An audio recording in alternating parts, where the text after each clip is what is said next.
ஒருத்தர் ரொம்ப அவசரமாக போயிட்டு இருந்தார். எங்கே சார் போகிறீங்கன்னு கேட்டோம். எனக்கு வேண்டியப்பட்ட ஒருத்தருக்கு குழந்தை பிறந்திருக்கிறதாக செய்தி வந்திருக்கு, அதுதான் ஆஸ்பத்திரிக்கு போயிட்டுருக்கேன், பார்த்துட்டு வரலாம்னு அப்படின்னார். அப்படின்னா கொஞ்சம் இப்படி உட்காருங்க அப்படின்னோம். சில விவரமெல்லாம் சொல்கிறேன், கேட்டுக்கிட்டு போங்க அப்படின்னோம். உட்காந்தார். அப்புறம் சொல்ல ஆரம்பித்தோம். புதுசாக பிறந்திருக்கிற ஒரு குழந்தைய பார்க்க போகிறதுன்னா அது சாதாரண விஷயம் இல்லை. அதில் ரொம்பவும் கவனமாக நடந்துக்கணும். புது குழந்தைக்கு நோய் சுலபமாக தொற்றும். முக்கியமாக காற்று மூலமாக பரவுகிற நோய்கள் சுலபமாக வந்துடும்.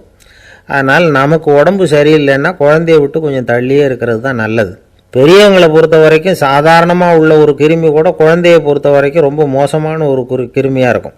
சில வெளிநாடுகளில் எப்படி தெரியுமா, பிறந்த குழந்தை தூங்கிக்கிட்டு இருக்கிற ஒரு ரூமுக்கு போகணும்னா போகிறவங்க முகமூடி போட்டுக்கணும், காலணிகளை மாற்றிக்கணும், அவ்வளவு சுத்தமாக உள்ளே போய் பார்த்துட்டு வரணும்.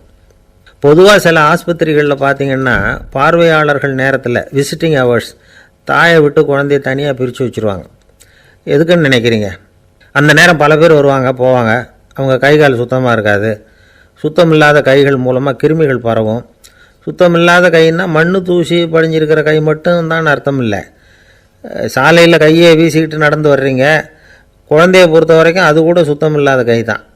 தாயை தவிர மற்றவங்க குழந்தைய தூக்காமல் பார்த்துக்கிறது நல்லது. தாய் கூட அளவோடு கொஞ்சிறதோடு நிறுத்திக்கணும். புதுசாக ஒரு குழந்தைய பெற்றுருக்கிற பொண்ணுக்கிட்ட மற்ற தாய்மார்கள் ஏதாவது சொல்லிக்கிட்டே இருப்பாங்க. குழந்தைய அப்படி வளர்க்கணும் இப்படி வளர்க்கணும் அப்படின்னு ஏதாவது அட்வைஸ் பண்ணிக்கிட்டே இருப்பாங்க. இப்படி ஓவராக அறிவுரை பண்ணுறது அந்த பொண்ணை குழப்பி விட்டுரும். அதனால் அப்படிலாம் பண்ணக்கூடாது. அந்த பெண்ணே ஏதாவது கேட்டால் கூட டாக்டர் சொல்ல வேண்டிய விவரங்களையெல்லாம் நாமே சொல்லிகிட்டு இருக்கக்கூடாது.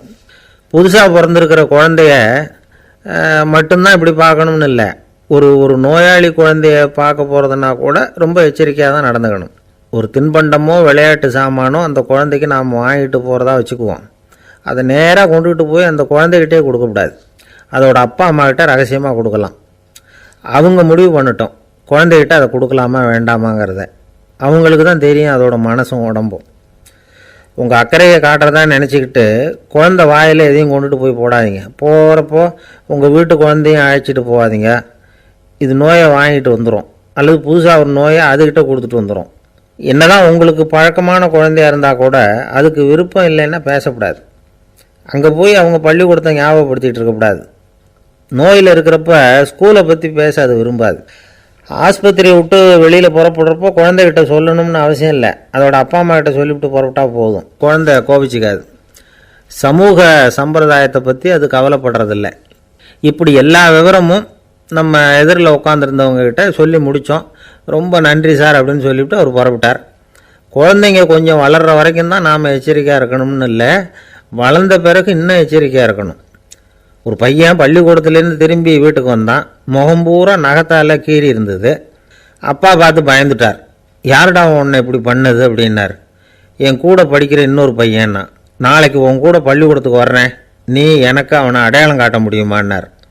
அது ரொம்ப சுலபம் நான் பையன். எப்படின்னார் அப்பா. அவன் காதில் ஒன்று கையோடு எடுத்துகிட்டு வந்திருக்கிறேன், இதோ என் பையில் தான் வச்சுருக்கேன் அப்படிங்கிறான் அந்த பையன். ஒருத்தர் இருக்கார், நல்ல உத்தியோகத்தில் தான் இருக்கிறார். ஆனால் எப்போ பார்த்தாலும் முகத்தை வெறுப்பாக வச்சுருப்பார். அப்படியே வருவார் போவார். ஏன் சார் இப்படி இருக்கிறீங்க அப்படின்னு விசாரித்தோம். ஏன்டா இந்த வேலைக்கு வந்தோம்னு இருக்குது சார் அப்படின்னார். உங்கள் வேலை உங்களுக்கு பிடிக்கலையா அப்படின்னு கேட்டோம். இல்லைன்னார்.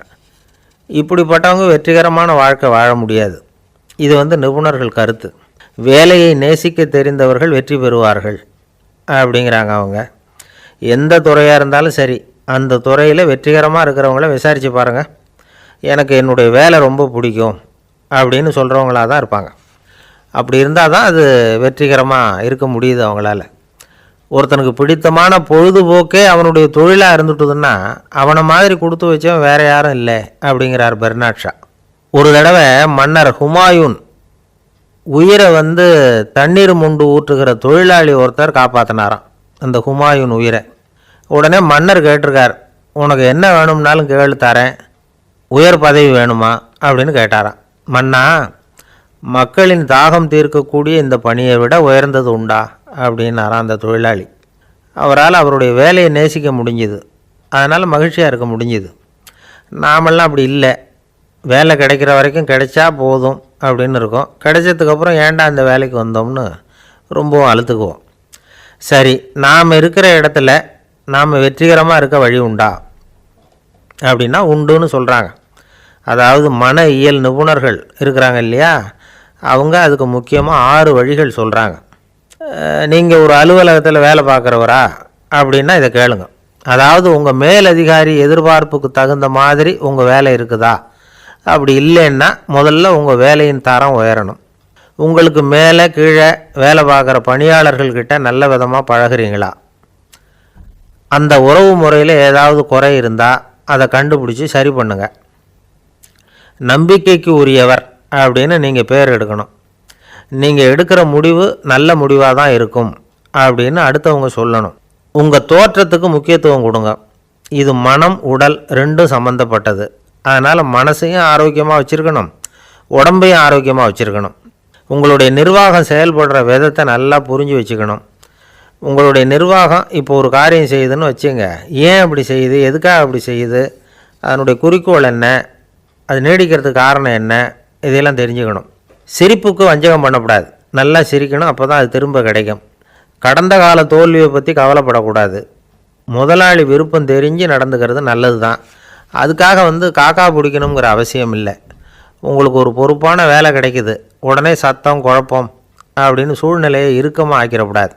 எந்த சூழலையும் இயல்பாக கையாளக்கூடியவர் அப்படிங்கிறத காட்டணும். இதெல்லாம் உங்கள் துறையில் நீங்கள் வெற்றி பெற நிபுணர்கள் சொல்கிற யோசனைகள். இவ்வளவு விவரமும் சொல்லிவிட்டு ஒருத்தரை பார்த்து கேட்டோம், இப்போ சொல்லுங்கள், நீங்கள் செய்கிற வேலை உங்களுக்கு பிடிச்சிருக்குதா அப்படின்னோம். ரொம்ப ரொம்ப பிடிச்சிருக்குது அப்படின்னார். சரி, என்ன செஞ்சிட்ருக்குறீங்க அப்படின்னு கேட்டோம். சும்மா தான் இருக்கிறேன் அப்படின்னார் அவர். அள்ள அள்ள குறையாதது அக்ஷய பாத்திரம், அது நமக்கு தெரியும், கேள்விப்பட்டிருக்கிறோம். ஆனால் போட போட நிரம்பாத ஒரு பாத்திரம் உண்டு. அது என்ன தெரியுமா? நம்மளில் பல பேர்கிட்ட அந்த பாத்திரம் உண்டு. அதுதான் பேராசை அப்படிங்கிற பாத்திரம். அதை நிறைவு செய்யவே முடியாது. பேராசையை பற்றி சுஃபி இலக்கியத்தில் ஒரு பிரபலமான கதை உண்டான். அதை ஒரு பெரியவர் எடுத்து சொல்லியிருக்கிறார். ஒரு மன்னர் நகர்வலம் போயிட்டுருக்கார். ஒரு பிச்சைக்காரன் மன்னர் எதிரில் வரான். பிச்சை போடுங்கங்கிறான். என்னுடைய அமைதியை கெடுக்காதே போங்கிறார் மன்னர். அவன் சிரிக்கிறான். அரசே, உங்களுடைய அமைதி கெடக்கூடிய நிலையில் இருந்தால் அதுக்கு பேர் அமைதியே கிடையாது அப்படின்னு நானான். எதிரில் நிற்கிறது வெறும் பிச்சைக்காரன் இல்லை, யோகி அப்படிங்கிறத மன்னர் புரிஞ்சுக்கிட்டார். துறவியே, உங்களுக்கு என்ன வேணும்னாலும் கேளுங்க, கொடுக்குறேன்னாரான். அந்த துறவி மறுபடியும் சிரிக்கிறார். அரசே, உங்களால் முடியாததையெல்லாம் கொடுக்க முடியும்னு சத்தியம் செய்யாதீங்க அப்படின்னார். மன்னருக்கு கோபம் வந்துட்டுது. என்ன இவர் இப்படி சொல்கிறாரு அப்படின்னு நினச்சார். நகர் வளத்தை பாதியிலேயே நிறுத்தினார். வாங்க அரண்மனைக்குன்னார். துறவியை அழைச்சிக்கிட்டு அரண்மனைக்கு வந்துட்டார். துறவி தன்கிட்ட இருந்த பிச்சை பாத்திரத்தை நீட்டினார். இது நிறைய எனக்கு பொற்காசுகள் வேணும் அப்படின்னாராம். அவ்வளவு தானா, இது ஒரு பெரிய காரியமா அப்படின்னு கையை தட்டினாராம் மன்னர். ஒரு பெரிய தாம்பாளம் நிறைய பொற்காசுகள் சேர்ந்தது. அதை அள்ளி போட்டார். போட போட அந்த பிச்சை பாத்திரம் நிரம்பவே இல்லை. பொற்காசுகள் போட போட அவ்வளவையும் உள்ளே வாங்கிக்கிட்டே இருக்குது. அரசாங்க கஜானாவே காலி ஆகிட்டுது. மூட்டை மூட்டையாக பொற்காசுகளை கொட்டி பார்த்துட்டாங்க. அது முழுங்கிக்கிட்டே இருக்குது. கடைசி வரைக்கும் அந்த பிச்சை பாத்திரம் நிரம்பவே இல்லை. அரசர்கிட்ட இருந்த கர்வம் போயிட்டுது. அப்படியே பொத்துன்னு துறவி காலில் விழுந்தார். அப்போ அந்த துறவி சொன்னாராம், மன்னா, இந்த பிச்சை பாத்திரத்தை உங்களால் மட்டும் இல்லை, வேறு யாராலையும் நிரப்ப முடியாது. அதுக்கு என்ன காரணம்னா, இது சாதாரண பிச்சை பாத்திரம் இல்லை, பேராசைகளோடு வாழ்ந்து செத்துப்போன ஒரு மனிதனின் மண்டை ஓடுது அப்படின்னாராம். பாருங்கள், இதுதான் அந்த சுஃபி இலக்கிய கதை. செத்த பிறகும் நிறைவு இல்லைன்னா அது எப்பேற்பட்ட பேராசையாக இருக்கும்னு யோசித்து பார்த்துங்க. நம்மால் ஒருத்தர் கல்யாணம் பண்ணிக்க பொண்ணு பார்த்துக்கிட்டு இருந்தார். அழகு, அறிவு, படிப்பு எதுவும் தேவையில்லை, பணம் மட்டும் இருந்தால் போதும் அப்படின்னு பார்க்குறவங்ககிட்டெல்லாம் சொல்லி வச்சார். ரொம்ப நாளைக்கு அப்புறம் ஒரு பணக்காரர் கிடைச்சார். அவர் சொன்னார், இதை பாருங்கள், எனக்கு 20 வயசில் ஒரு மகள், அவளை நீங்கள் கல்யாணம் பண்ணிக்கிட்டால் 2 லட்சம் பணம் கொடுப்பேன். 25 வயசில் ஒரு பொண்ணு, அவளை கல்யாணம் பண்ணிக்கிட்டால் 2.5 லட்சம் தருவேன். 30 வயசில் ஒரு பொண்ணு இருக்கா, அவளை கல்யாணம் பண்ணிக்கிட்டால் 3 லட்சம் தருவேன். என்ன சொல்கிற அப்படின்னாராம். இவன் கொஞ்ச நேரம் யோசித்து பார்த்துருக்கான். அதுக்கப்புறம் மெதுவாக அவரை நிமிர்ந்து பார்த்து, ஏன் சார், உங்ககிட்ட 50 வயசில் ஏதாவது பொண்ணு இருக்கா அப்படின்னு கேட்டானா. ஒருத்தர் ரொம்ப அவசரமாக வந்தார். சார், மனுஷன் நிம்மதியாக இருக்கிறதுக்கு என்ன வழின்னு கேட்டார். சீக்கிரமாக ஒரு கல்யாணத்தை பண்ணிங்க, எல்லாம் சரியாக போடும் அப்படின்னோம். அவர் ஒரு மாதிரியாக பார்த்தார். ஏற்கனவே எனக்கு கல்யாணம் ஆகிட்டுது சார், அதனால தானே நிம்மதியாக இருக்கிறதுக்கு வழி கேட்குறேன் அப்படின்னார். சரி, இவர் ஒரு மாதிரியான கேஸ் அப்படின்னு நினச்சிக்கிட்டு நம்மக்கிட்ட இருந்த ஒரு சின்ன புத்தகத்தை அவர்கிட்ட தூக்கி கொடுத்தோம். இதை படித்து பாருங்கன்னு. கல்யாணத்துக்கு பிறகும் சந்தோஷமாக இருக்கிறதுக்கு என்ன வழி அப்படிங்கிற கேள்விக்கு அந்த புத்தகத்தில் விளக்கம் இருந்தது. கணவன் மனைவிக்குள்ளே சிக்கல் வராமல் இருக்கிறதுக்கு அதில் சில வழிகளை சொல்லி கொடுத்துருக்குறாங்க. அதெல்லாம் என்னென்ன அப்படிங்கிறத இப்போ பார்க்கலாமா? குடும்பம்னு இருந்தால் கோபம் வரதான் செய்யும். அது வந்துட்டு போட்டும் பரவாயில்ல. ஆனால் அந்த கோபம் ஒரே நேரத்தில் 2 பேருக்கும் வந்துடாமல் பார்த்துக்கணும். ஒரு சமயத்தில் யாராவது ஒருத்தர் தான் கோபப்படணும், அடுத்தவங்க அமைதியாக இருக்கணும். அதுக்கப்புறம் இவர் அமைதியான உடனே அவங்க ஆரம்பிச்சிக்கலாம். கோபமாக ஏதாவது சொன்னால் உடனே கோபமாக பதில் சொல்லக்கூடாது. கொஞ்சம் பொறுத்து கோபம் தீர்ந்த உடனே அந்த பதிலை சொல்லலாம். அப்போ பதில் கோபமாக இருந்தால் கூட அது அவ்வளோ பெருசாக தெரியாது. அற்ப விஷயத்துக்கெல்லாம் காய்ச்சி மூச்சுன்னு கத்திகிட்டு இருக்கக்கூடாது. உங்கள் 2 பேருக்குள்ளே ஒரு தர்க்கம் ஆரம்பமாயிட்டுதுன்னு வச்சுக்கோங்க. கடுமையாக 2 பேரும் விவாதம் பண்ணுறீங்க. உங்களில் ஒருத்தர் இதில் ஜெயிக்கணும்னா அது நீங்களாக இருக்க வேணாம், அடுத்தவங்க ஜெயிக்கிறதுக்கு நீங்கள் துணையாக இருங்களேன். அப்படின்னா நீங்கள் கொஞ்சம் விட்டு கொடுக்கணும், அவ்வளவுதான். ஏதாவது குத்தம் சொல்லணுமா, செஞ்ச தப்பை சுட்டி காட்டணுமா, விமர்சனம் பண்ணணுமா, பண்ணுங்க, வேணான்னு சொல்லலை. ஆனால் சொன்னதை அப்படி சொல்கிறத கொஞ்சம் அன்பாக இதமாக சொல்லுங்கள். எப்போவோ நடந்த தவறுகளையெல்லாம் இப்போ போய் மறுபடியும் ஞாபகப்படுத்திகிட்டு இருக்க வேண்டாம். நான் அப்போவே சொன்னேன் இந்த புடவை வேணாம்னு, நீங்கள் தான் கேட்கல, இப்போ பாருங்கள் கிழிஞ்சு போச்சு இப்படின்னு கத்துனாங்க ஒரு அம்மா. எப்போ சொன்னீங்கன்னு கேட்டால் ஒரு 10 வருஷத்துக்கு முன்னாடி தீபாவளி சமயத்தில் அப்படிங்கிறாங்க. அது என்ன இன்னும் அப்படியே புதுசாகவே இருக்கும்? உங்களுக்கு அவர் தான் பெருசு, அவருக்கு நீங்கள் தான் பெருசு. அதை விட இந்த உலகத்தில் வேறு எதுவும் முக்கியம் இல்லைன்னு நினைக்கணும். நீ தான் என்னுடைய உலகம்னு எத்தனை தடவை சொல்லியிருப்பீங்க? அதெல்லாம் வெறும் வசனமாக போயிடக்கூடாது. ஏதாவது ஒரு பிரச்சனையை பற்றி கடுமையாக விவாதம் பண்ணிக்கிட்டு இருக்கீங்க, அதை அப்படியே பாதியில் விட்டுட்டு படுக்கைக்கு போயிடக்கூடாது. சொச்சத்தை நாளைக்கு பேசிக்கலாம்னு. அப்படி போனால் தூக்கம் வராது. பிரச்சனையை ஒரு முடிவு பண்ணிக்கிட்டு அதுக்கப்புறமா தூங்க போகணும். ஒரு நாளில் ஒரு தடவையாவது உங்கள் ஜோடியை பாராட்டி நல்ல விதமாக கனிவாக ஒரு வார்த்தை சொல்லணும் அப்படின்னு தீர்மானம் பண்ணிங்க. ஏதாவது தப்பு பண்ணிவிட்டீங்கன்னா பரவாயில்ல, அதை ஒத்துக்கிறதுக்கும் மன்னிப்பு கேட்குறதுக்கும் தயாராக இருக்கணும். அது ஒன்றும் கேவலம் கிடையாது. வீட்டுக்குள்ளே தானே கேட்க போகிறீங்க, வெளியில் யாருக்கு தெரிய போகுதோ? எப்படியோ உங்களுக்குள்ளே ஒரு சமரசம் ஆனால் சரிதான். ஒரு தகராறுன்னு எடுத்துக்கிட்டால் குறைஞ்சபட்சம் அதுக்கு 2 பேர் தேவை.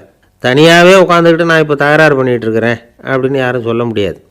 2 பேர் தகராறு பண்ணுறாங்கன்னா பொதுவாக அந்த 2 பேரில் யார் அதிகமாக பேசுகிறாங்களோ அவங்க பேரில் தான் தப்பு இருக்கும். அதை மனசில் வச்சுக்கணும். இதெல்லாம் தான் அந்த புத்தகத்தில் போட்டிருக்கிற வழிமுறைகள். இவ்வளவும் சரியாக வரலைன்னா அப்புறமா சொல்லுங்கள், வேறு புத்தகம் ஏதாவது இருக்கான்னு தேடுவோம். இந்த உலகத்தில் எவ்வளவோ உயிரினங்கள் இருக்குது. ஒவ்வொன்றும் ஒவ்வொரு விதமாக சண்டை போடுது. இப்போ 2 மாடு சண்டை போட்டுக்குதுன்னு வச்சுக்கோங்க, என்ன பண்ணும்? 2 முட்டிக்கும். அதுக்கு சண்டை போடுறதுக்கு ஆயுதமாக உபயோகப்படுறது அதோட கொம்பு. 2 சேவல் சண்டை போட்டுக்குதுன்னு வச்சுக்கோங்க, அதுக்கு ஆயுதமாக உபயோகப்படுறது அதோட கால் நகம். காலால் தான் அது ஒன்றோட ஒன்று சண்டை போட்டுக்கும். ஆனால் 2 மனுஷன் சண்டை போட்டுக்கிறான்னு வச்சுக்கோங்க, இவன் இன்னதை தான் ஆயுதமாக உபயோகப்படுத்துவான்னு குறிப்பிட்டு சொல்ல முடியாது.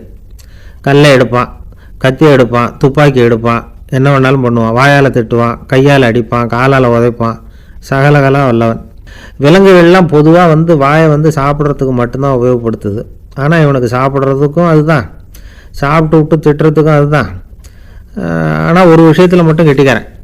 அதாவது நாம் சண்டை போட்டுக்கிட்டாலும் பரவாயில்ல, கோழிகள் சண்டை போடாமல் இருக்கணும் அப்படின்னு ஆசைப்படுறான். எதுக்காக? கோழிகள் சண்டை போடாமல் இருந்தால் நிறைய முட்டைகள் போடுமா, அதுக்காக தான் இந்த அக்கறை. கோழி பண்ணை வச்சுருக்கிறவங்களுக்கு இது ஒரு பெரிய பிரச்சனை. அதாவது பண்ணையில் இருக்கிற கோழிகளுக்குள்ளே அடிக்கடி சண்டை வந்துடும். அதனால் முட்டை உற்பத்தி குறைஞ்சிரும். சரி, இதுக்கு என்ன பண்ணுறது? பண்ணையில் போய் உட்காந்துக்கிட்டு தினமும் பஞ்சாயத்து பேசிகிட்டு இருக்க முடியுமா? அமெரிக்காவில் கோழி பண்ணை வச்சுருக்கிற ஒருத்தர் இதை பற்றி யோசனை பண்ணி பார்த்தாராம். ஒரு வழியையும் கண்டுபிடிச்சிருக்கார். கோழிக்கெல்லாம் மூக்கு கண்ணாடி மாட்டி விட்டுட்டோம்னா அது சண்டை போடுற குணம் குறைஞ்சிரும், முட்டை அதிகமாகிடும். அந்த கண்ணாடியில் உள்ள லென்ஸு சிவப்பு நிறத்தில் இருக்கணும், அவ்வளவுதான் அப்படின்னு அவர் கண்டுபிடிச்சாராம். இது ஏற்கனவே நடைமுறையில் கண்டுபிடிக்கப்பட்ட ஒரு விஷயம். ஆனால் எல்லா கோழிக்கும் சிவப்பு மூக்கு கண்ணாடி எப்படி மாட்டி விடுறது? அப்படியே மாட்டி விட்டாலும் அது நழுவாமல் இருக்கணுமே. இப்போ நாமெல்லாம் நடு விரலால் மூக்கு கண்ணாடி நடுவில் தொட்டு அப்படி ஸ்டைலாக சரி பண்ணிக்கிறோம். அது மாதிரி கோழி எப்படி சரி பண்ணிக்கும்? இதுதான் பிரச்சனை. இதுக்கு அவர் என்ன வழி கண்டுபிடிச்சாருன்னா, கோழிக்கெல்லாம் மூக்கு கண்ணாடிக்கு பதிலாக விழியொட்டு வில்லைகள், கான்டாக்ட் லென்ஸ், அதை பொருத்தி விட்டா என்ன அப்படின்னு யோசனை பண்ணார். அதே மாதிரி பண்ணார். அதே மாதிரி செஞ்சு பார்த்தார், வெற்றி.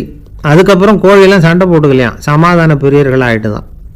கோழிகளுக்கு இயல்பாகவே சண்டை போடுற குணம் உண்டு. ஆனால் அதோட கண்ணுக்கு பார்க்குற பொருள்லாம் ரோஜா நிறத்துலையோ அல்லது இன்னும் சொல்லப்போனால் அழுத்தமான சிவப்பு நிறத்துலையோ தெரிஞ்சதுன்னா சண்டை போடுற குணம் குறைஞ்சிருதான். அந்த சமயத்தில் அது அதிகமாகவும் முட்டையிட ஆரம்பிச்சுடுதான். அதே நேரத்தில் இறை எடுக்கிறத கூட குறைச்சிக்குதான். இது ஏன் இப்படி பண்ணுதுங்கிறது விஞ்ஞானிகளுக்கு இன்னமும் புரியலையா. எப்படியோ அமெரிக்க கோழிகள்லாம் கான்டாக்ட் லென்ஸ் பொருத்திக்க ஆரம்பித்தாச்சு. கோழி கழுத்தை பிடிச்சிக்கிட்டு ஒரு சில வினாடிகளில் அதை பொருத்தி போடுறாங்களாம். கோழியோட ஆயுள் பூரா அது அப்படியே இருக்குமா. பண்ணையில் முட்டை உற்பத்தி குறைஞ்சா இது மாதிரி விஞ்ஞானபூர்வமாக பரிகாரம் தேடுறது தான் நல்லது. நமக்கு வேண்டியப்பட்ட ஒருத்தர், அவர் ஒரு கோழி பண்ணை வச்சுருந்தார். அந்த பண்ணையில் பாதி கோழி திடீர்னு செத்து போச்சு. உடனே ஒரு கால்நடை மருத்துவர்கிட்ட போக வேண்டியது தானே. அங்கே போகல. உள்ளூரில் மந்திரம் பண்ணிகிட்டு இருந்த ஒரு சாமியார்கிட்ட போனார். அவர் காலில் விழுந்தார். சாமி, என் பண்ணையில் பாதி கோழி செத்து போட்டுதுன்னார். சாமியார் யோசனை பண்ணார். சரி, பண்ணையில் வாசப்படி கிழக்கு பக்கமாக வச்சுருக்கியா மேற்கு பக்கமாக வச்சுருக்கியான்னு கேட்டார். கிழக்கு பக்கமாக இருக்குன்னார் அவர். அதுதான் தப்பு, மேற்கு பக்கமாக அதை மாற்று, சரியாக போடும்னாராம். அதே போல் அவர் போய் மாற்றிவிட்டார். அப்பவும் பாதி செத்து போச்சு. மறுபடியும் சொன்னார், சாமி மறுபடியும் பாதி கோழி செத்து போட்டுதேன்னார். சரி, கூரை எப்படி போட்டிருக்க, ஓடு போட்டிருக்கியா இல்லை கீத்து போட்டிருக்கியான்னார். ஓடு போட்டிருக்கேன்னாராம் அவர். அதுதான் தப்பு, அதை கீத்து போட்டுரு, சரியாக போடும்னாராம். சரின்னு போய் அதையும் மாற்றி பார்த்தார். மறுபடியும் போயிட்டுது, கோழி செத்து போச்சு. வந்தார். மறுபடியும் பாதி செத்து போச்சு சாமின்னு வந்தார். இவரும் யோசனையை மாற்றி மாற்றி சொல்லிகிட்டே இருக்கிறார். இப்படி அவரும் மாற்றி மாற்றி பார்த்தார். 6வது தடவையாக அவரை தேடிட்டு வந்தார். அந்த சமயத்தில் இவர் ரொம்ப தீவிரமாக யோசனை பண்ணி பார்த்துட்டு, அது சரிப்பா, நீ என்கிட்ட சளைக்காமல் வந்துக்கிட்டு இருக்கிற, நானும் யோசனை சொல்லிகிட்டு இருக்கேன். இப்போவும் உங்ககிட்ட சொல்கிறதுக்கு என்கிட்ட யோசனை நிறையா இருக்குது. ஆனால் சோதிக்கிறதுக்கு உங்ககிட்ட கோழி இல்லையே, என்ன பண்ணுறது அப்படின்னாராம் இவர். ஒரு தெருவில் சில சிறுவர்கள் விளையாடிக்கிட்டு இருந்தாங்க. ஏதோ ஒரு உயரமான கல்லை நடுத்தெருவில் வச்சு அதை சுற்றி சுற்றி ஓடி வந்துக்கிட்டு இருக்கிறாங்க. அது என்ன விளையாட்டோ அவங்களுக்கு தான் தெரியும். கொஞ்ச நேரம் அப்படி விளையாடிக்கிட்டு இருந்தவங்க விளையாடி முடித்ததும் அந்த கல்லை நடுத்தெருவில் அப்படியே விட்டுட்டு அவங்கவுங்க வீட்டுக்கு ஓடி போட்டாங்க. அதுக்கப்புறம் அந்த வழியாக 2 பெண்கள் பேசிக்கிட்டே வந்தாங்க. பேச்சு சுவாரஸ்யத்தில் நடுத்தெருவில் இருந்த அந்த கல்லை கவனிக்கலை. காலில் இடிச்சுட்டுது, லேசாக ரத்தம் வந்துட்டுது, வலி தாங்கலை. காலில் இடிச்சுக்கிட்ட பொண்ணு திட்ட ஆரம்பிச்சுட்டுது. வர வர ஊர் உலகம் ரொம்ப கெட்டு போச்சு, யாருக்கும் பொறுப்பே கிடையாது பாரு, இப்படி நடுத்தெருவில் பொறுப்பு இல்லாமல் இப்படி கல்லை போட்டு வச்சுருக்குறாங்களே, இது நியாயமா அப்படின்னு சொல்லி இந்த சமூகத்தை கடுமையாக விமர்சனம் பண்ணிக்கிட்டு அவங்க போயிட்டாங்க. கொஞ்ச நேரம் கழித்து ஒரு வாலிபன் அந்த வழியாக வந்தான். அந்த கல்லை பார்த்தான், நின்னான். ஒரு நிமிஷம் யோசனை பண்ணான், என்ன பண்ணலாம்னு பார்த்தான். தன்னுடைய வீரத்தையும் பலத்தையும் காட்டணும்னு நினச்சான். பின்னாடி போனான். அப்புறம் வேகமாக ஓடி ஒரு சின்ன ஹை ஜம்ப், அப்படியே துள்ளி குதிச்சான். துள்ளி குதித்து தாண்டி அந்த பக்கமாக போய் விழுந்தான். அப்படியே விசில் அடிச்சுக்கிட்டு அவன் பாட்டுக்கு நடந்து போகிறான். அடுத்தபடியாக ஒரு காதல் ஜோடி அந்த வழியாக வந்தது. நடுத்தெருவில் கண்ணில் பட்டது. அவங்க 2 பேரும் ரொம்ப நெருக்கமாக சேர்ந்து வந்துக்கிட்டு இருக்கிறாங்க. நடுவில் கல் இருக்கிறதுனால கொஞ்ச நேரம் 2 பேரும் விலகி மறுபடியும் இந்த பக்கம் சேர்ந்து போகணும். கொஞ்ச நேரம் நாம் பிரிய வேண்டி இருக்குதே அப்படின்னு வருத்தத்தோடு முணுமுணுத்துக்கிட்டே இந்த பக்கம் வந்தாங்க. அதுக்கப்புறம் வழக்கம் போல் சேர்ந்து அவங்க பாட்டுக்கு எதிர்காலத்தை பற்றி கற்பனை பண்ணிக்கிட்டே போயிட்டாங்க.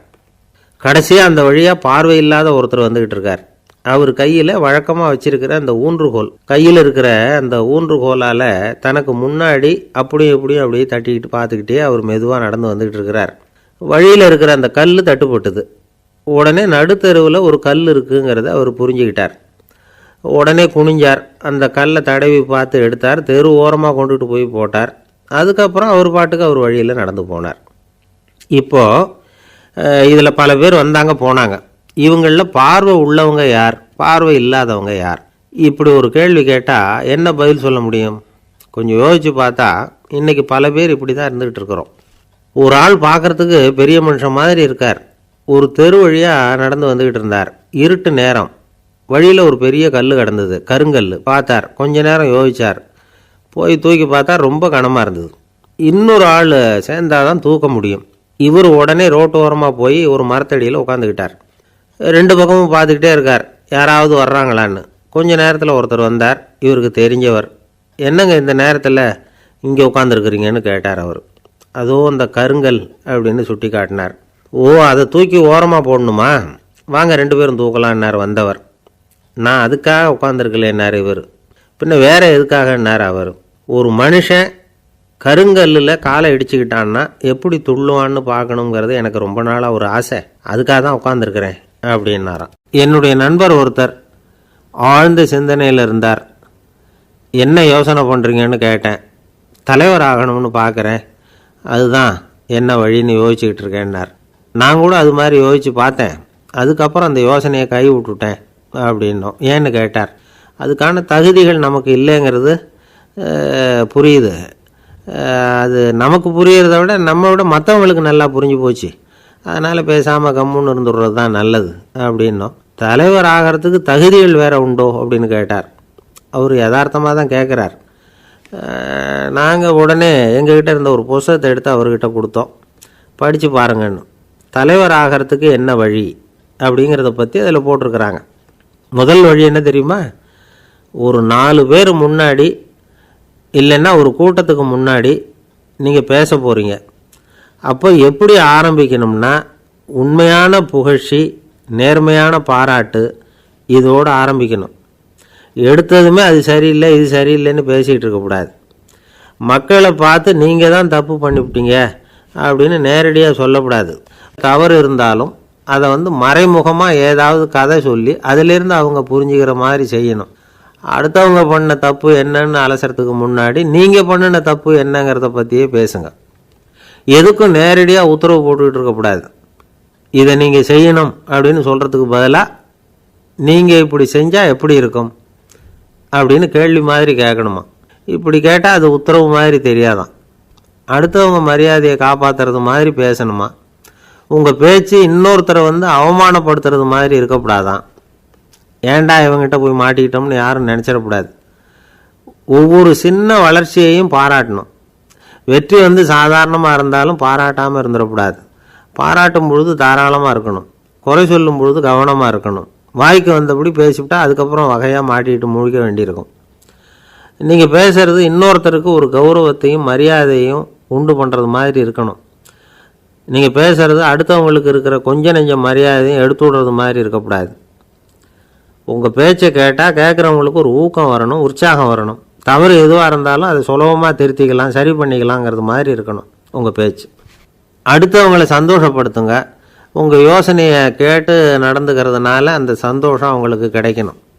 இந்த தகுதியெல்லாம் உங்ககிட்ட இருந்தால் நீங்கள் ஒரு சிறந்த தலைவராகலாம் அப்படின்னு அந்த புத்தகத்தில் போட்டிருக்குது.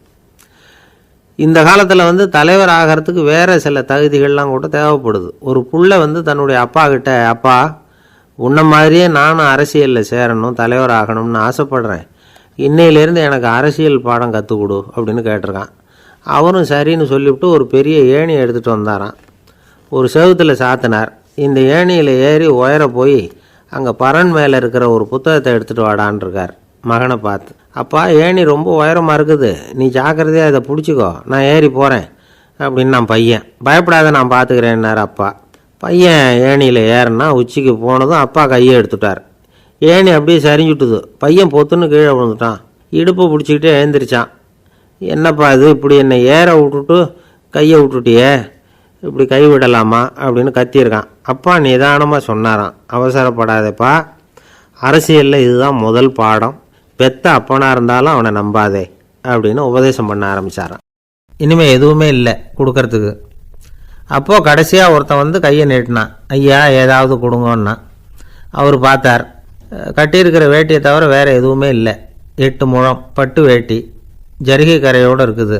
கடைசியாக அதை தான் எடுத்து கட்டிக்கிட்டு அவர் புறப்பட்டுக்கிட்டு இருக்கிறார். அவர் பார்த்தார், எதிரில் அவன் பரிதாபமாக நின்றுக்கிட்டு இருக்கிறான்.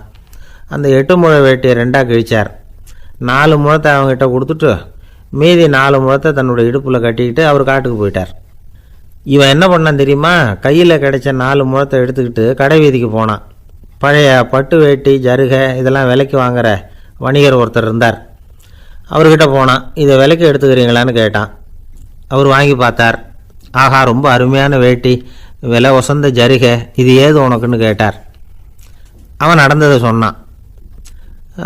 அப்படின்னா ஒன்று செய், இந்த வேட்டியோட இன்னொரு பாதியையும் மெதுவாக வாங்கிட்டு வந்துடு, உனக்கு நிறைய பணம் தரேன் அப்படின்னார் அந்த வணிகர். இவன் கொஞ்சம் யோசனை பண்ணி பார்த்தான். கொஞ்சம் இருங்க, தான் வந்துவிட்றேன் அப்படின்னு சொல்லிவிட்டு நேராக காட்டுக்கு போனான். அவர் எங்கே இருக்காருன்னு தேடி கண்டுபிடிச்சான். அவர் ஒரு இடத்துல தவக்கோலத்தில் இருக்கிறார். கட்டியிருந்த இடைவேட்டியும் அவரை அறியாமலே நழுவி கீழே விழுந்து கிடக்குது. இவனுக்கு ரொம்ப வசதியாக போச்சு. அவரை கேட்க வேண்டிய அவசியமே இல்லை. மெதுவாக சத்தம் போடாமல் அடி மேலே அடி வச்சு நெருங்கினான். அவர் கண்ணை மூடிக்கிட்டு அவர் பாட்டு நின்றுக்கிட்டு இருக்கார். இவன் மெதுவாக போய் கீழே கிடந்த அந்த துணியை எடுத்துக்கிட்டு சத்தம் போடாமல் திரும்பி நடந்தான். அப்படி கொஞ்சம் தூரம் நடந்திருப்பான். அப்படி ஓட ஆரம்பிக்கிற சமயத்தில் அவன் காலில் கீழே கிடந்த முள் ஒன்று நறுக்குன்னு தைச்சி விட்டுது. வலி தாங்க முடியாமல் அம்மான்னு கத்திவிட்டான். இந்த சத்தத்தினால கண்ணை மூடி நின்றுக்கிட்டு இருந்த அவர் தவம் கலைஞ்சிது. மெதுவாக கண்ணை திறந்து பார்க்குறார். தன் இடையில இருந்த வேட்டி அவன் கையில் இருக்குது. இப்போ அவர் நினைக்கிறாராம், இந்த வேட்டி மேலே நான் வச்ச ஆசை அல்லவா அவனை திருடனை ஆக்கிவிட்டுது அப்படின்னு நினச்சாரான். இது எப்பேற்பட்ட மனநிலைங்கிறத கொஞ்சம் யோசிச்சு பாருங்கள். தான் ஒரு பொருள் மேலே வைத்த பற்று இன்னொரு மனிதன் திருடனாக ஆகிறதுக்கு காரணமாயிட்டுதே அப்படின்னு நினைக்கிறார். அப்படி நினச்சி அவர் யார் தெரியுமா? அவர் தான் மகாவீரர். இழந்துட்டேங்கிறியே, நீ என்னத்தை கொண்டு வந்த இங்கே இழக்கிறதுக்கு?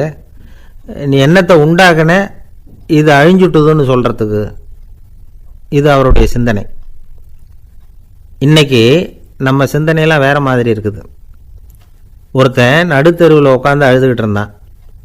அந்த வழியாக வந்தவர் கேட்டார், ஏன்ப்பா அழற அப்படின்னு கேட்டார். 5 ரூபா சார், இந்த இடத்துல விழுந்துட்டுது, ரொம்ப நேரமாக தேடுறேன், கிடைக்காது போல இருக்கு அப்படின்னா. எப்போ தொலைஞ்சுது அப்படின்னு கேட்டார். அது எனக்கு தெரியாது சார், பணத்தை தொலைச்சவன் தேடி பார்த்துட்டு போயிட்டான், நான் அவனுக்கு பின்னாடி தேட வந்தவன் அப்படின்னு சொல்லிவிட்டு மறுபடியும் தேட ஆரம்பித்தானா. அமெரிக்க ஜனாதிபதி ஆப்ரஹாம் லிங்கன் ஒரு நாள் தன்னோட கோச்சு வண்டியில் தலைநகரான வாஷிங்டனுக்கு போயிட்டுருக்கிறார். கோச்சு வண்டி ஒரு சாலையில் போயிட்டுருக்கு. அந்த சாலைக்கு ஒரு பக்கத்தில் பயங்கரமான சதுப்பு நிலம். சதுப்பு நிலம்னா அது புதைகுழி, புதை மணல்ங்கிறோம்ல, அது மாதிரி. அந்த சதுப்பு நிலத்தில் யாராவது மாட்டிக்கிட்டா அவ்வளவுதான், ஆளை கொஞ்சம் கொஞ்சமாக உள்ளே அமுக்கிவிடும், தப்பிச்சு கரையிறது கஷ்டம். அப்படிப்பட்ட நிலம் அது. ஆப்ரஹாம் லிங்கன் ஏதோ ஒரு முக்கியமான அரசாங்க வேலையாக போயிட்டு திரும்பி வந்துக்கிட்டு இருக்கிறார். அதனால் அந்த சமயத்தில் அவர் விலை உசந்த ஆடைகளை அணிஞ்சிருக்கிறார். அப்படி அவர் அந்த கோச்சு வண்டியில் வந்துக்கிட்டு இருக்கிறாரு. அந்த சமயத்தில் ஒரு காட்சி அவர் கண்ணில் பட்டுட்டுது. என்ன தெரியுமா? ரோட்டுக்கு பக்கத்தில் இருந்த சதுப்பு நிலத்தில் ஒரு இளம் பன்றி குட்டி சிக்கிக்கிட்டு தவிச்சிக்கிட்டு இருக்குது. பரிதாபமாக கத்திக்கிட்டு இருக்குது. அதை பார்த்தார் லிங்கன். அவருக்கு என்ன மாதிரி ஆயிட்டுது. உடனே வண்டியை நிறுத்த சொன்னார். கீழே இறங்கினார். தன்னோட விலை உசந்த ஆடைகளை பற்றி லட்சியம் பண்ணவே இல்லை. தனக்கே ஆபத்து வரலாம்ங்கிறத பற்றியும் கவலைப்படலை. தான் ஒரு குடியரசுத் தலைவருங்கிறத பற்றியும் அவர் நினச்சி பார்க்கல. நேராக அந்த சதுப்பு நிலம் பக்கமாக போனார். அந்த சேத்துல இறங்கி பன்றிக்குட்டியை காப்பாற்றி கரைக்கு கொண்டுட்டு வந்து சேர்த்துட்டார். அதுக்கப்புறம் நிம்மதியாக கோச்சு வண்டியில் ஏறி வெள்ள மாளிகைக்கு வந்து சேர்ந்தார். ட்ரெஸ்ஸு உடம்பு பூரா சேறு சகதி. பார்க்குறவங்களுக்கெல்லாம் ஆச்சரியமாக போச்சு. அவங்களுக்கு ஒன்றும் புரியல. இவர் நேராக ட்ரெஸ்ஸு மாற்றிக்கிறதுக்காக போனார். கோச்சு வண்டி ஓட்டிகிட்டு வந்தவங்கிட்ட போய் எல்லோரும் கேட்டாங்க, என்ன ஆச்சு அப்படின்னு. அவர் வர்ற வழியில் நடந்த விவரத்தை சொன்னார். ஆப்ரஹாம் லிங்கனுடைய இந்த இறக்க குணத்தை எல்லாரும் பாராட்டினாங்களாம், புகழ்ந்தாங்களாம். ஆனால் இதுக்கு லிங்கன் என்ன பதில் சொன்னார் தெரியுமா? தயவு பண்ணி இந்த புகழ்ச்சியான பேச்சையெல்லாம் ஒதுக்குங்க, அதெல்லாம் வேணாம். அந்த சின்ன பிராணி சகதியில் மாட்டிக்கிட்டு துடிச்சிக்கிட்டு இருந்தது, அதை பார்த்தேன். உடனே என்னுடைய இதயத்தில் ஒரு முள் தைச்சது மாதிரி ஒரு உணர்வு. அந்த முள்ளை பிடுங்கி எறிஞ்சேன், அவ்வளவுதான். உண்மையில் அந்த பிராணிக்கு நான் உதவினேங்கிறத விட எனக்கு ஏற்பட்ட இன்னலை போக்கிட்டேன் அப்படிங்கிறது தான் உண்மை. அதுதான் பொருத்தம். அப்படி இருக்கிறப்போ இதில் புகழறதுக்கு என்ன இருக்குது அப்படின்னாராம் ஆப்ரஹாம் லிங்கன். எவ்வளவு யதார்த்தமான வார்த்தைகள் பாருங்கள். இந்த காலத்தில் நம்மளையும் பல பேர் அப்படி உண்டு. நீச்சல் தெரியாத ஒரு ஆள் தண்ணியில் இறங்கிட்டான். தண்ணி ஆழங்கிறது அப்புறமா தான் தெரிஞ்சுது. தத்தளிக்க ஆரம்பிச்சுட்டான். வாழ்னு கத்துறான். கரையில் நின்றுக்கிட்டு இருந்த ஒருத்தர் இதை பார்த்தார். உடனே அவருக்கு இதயத்தில் முள் தைச்சது மாதிரி ஒரு உணர்வு. உடனே குபீர்னு தண்ணியில் பாஞ்சார். அவரை காப்பாற்றி கரைக்கு கொண்டுட்டு வந்து சேர்த்தார். இதை பார்த்துக்கிட்டு இருந்த இன்னொருத்தர் காப்பாற்றின அந்த ஆளை பாராட்டி புகழ்ந்தார். என்ன புகழாதீங்க சார் அப்படின்னார் அவர். ஏன்னு கேட்டார் இவர். நான் அந்த ஆளை ஏன் காப்பாற்றினேன் தெரியுமா? அவன் நேற்றுக்கு என்கிட்ட 300 கடன் வாங்கியிருக்கிறான். இவன் தண்ணியில் போட்டான்னா நான் கொடுத்த கடனும் தண்ணியில் போடும். அதனால தான் விழுந்து காப்பாற்றினேன் அப்படின்னா அந்த ஆள்.